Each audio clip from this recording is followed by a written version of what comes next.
ગોપાલ ઇટાલિયાજી ઉપર જે અત્યાર સુધી આક્ષેપો થયા છે, કારણ કે અત્યારે અમારો કેજરીવાલ સાહેબ કહી શકાય એવો ગુજરાતનો ચહેરો છે. આગામી સમયમાં એ જ ચહેરાના થી લડત લડી શકાય. પાટીદાર ચહેરો છે, જુવાન ચહેરો છે, આંદોલનકારી છે અને બધી જાણકારી ધરાવતો વ્યક્તિ છે.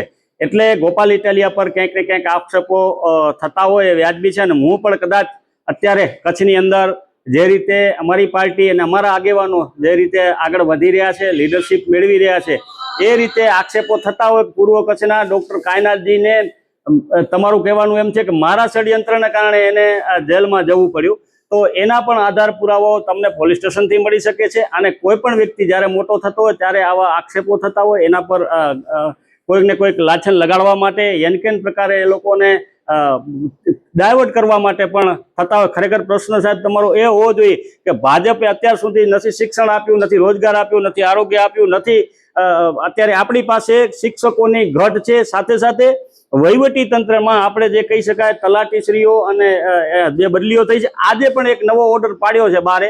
આપણી પાસે રેવન્યુ તલાટીઓની જગ્યાઓ ખાલી છે ને રેવન્યુ તલાટીઓ અને નાયબ મામલતદાર શ્રીઓ જે છે હિસાબનીશ છે એ તમામ અત્યારે આપણા કચ્છની અંદર નથી. બનાસકાંઠા નવો જિલ્લો બનતા અહીંયાથી બધાને ત્યાં બનાસકાંઠા મોકલી દીધા. શંકર ચૌધરીનો વિસ્તાર છે અને આપણા વિસ્તારમાં 6 ધારાસભ્ય અને 1 સાંસદ છે જે કાંઈ બોલી શકતા નથી.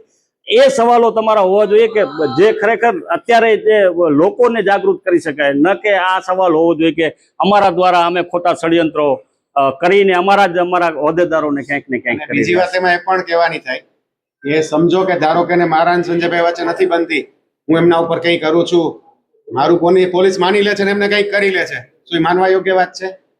એ તો શક્ય જ નથી. પોલીસ ભાજપના ઈશારે કામ કરે છે કે અમારા ઈશારે કરે છે? બરાબર છે, એનો જવાબ આપું છું. એટલે બીજી એક વાત એ પણ મારે સ્પષ્ટ કરવાની થાય કે ગુજરાતની અંદર અત્યારે તમે આખા ગુજરાતમાં જો તમે જોશો તો એક તમને પેટર્ન દેખાશે, એક ક્લિયર કટ રસ્તો દેખાશે, મોડસ ઓપરેન્ડી દેખાશે. શું દેખાશે? તો કે ભાઈ એક વાહન જાતું હોય, બીજું વાહન ભટકાઈ જાય, બે વચ્ચે ઝઘડો થાય, ઓલો જેને ભટકાયું છે એ ઓલાને મારે અને ત્યાં પોલીસ આવી જાય, જેને માર ખાધો છે એના ઉપર FIR. અને એમાં તમે અંદર જઈને જુઓ તો શું હોય? તો કે જે માર ખાનારો છે આમ આદમી પાર્ટીનો હોય, જેના પર FIR થઈ છે આમ આદમી પાર્ટીનો. આ એક ક્લિયર પેટર્ન કોઈ એક જગ્યાએ નથી, બધા જિલ્લાના નામ તો આમાં છે ને તમે કહી શકશો, અમે તમને આપીએ. એમાં લગભગ 7-8 જિલ્લા છે જેમાં આવીને આવી ઘટનાઓ 160 ઘટનાઓ તમને કહેલી છે. દરેક જગ્યાએ આ પ્રકારની કોઈ ઘટના હોય એવું શક્ય નથી કે ભાઈ કોઈ કશું ષડયંત્ર કરીને આવું કરતું હોય. કેટલા છે PDF પણ મોકલી દીધા ને બધાને.